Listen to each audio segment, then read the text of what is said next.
და აქვს ცხიმი მუცელზე, თეძოებსა და მინჯის არეში? იცოდით, რომ სხეულის სხვადასხვა ნაწილზე დაგროვებული ცხიმი თქვენს ჯანმრთელობაზე მეტყველებს.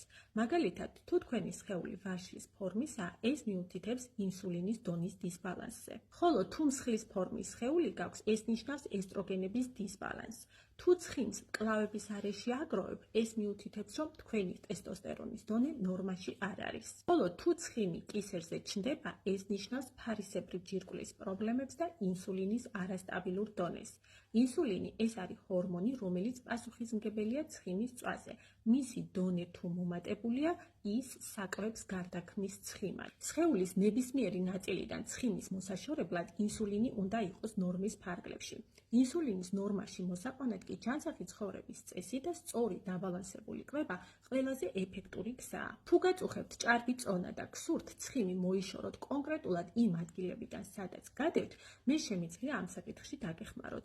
ინდივიდუალურ კონსულტაციაზე ჩასაწერად კი საჭიროა დაპლუსდეთ კომენტარებში ან მომწეროთ პირად შეტყობინებაში. მე დაგიკავშირდებით და დაგეხმარებით.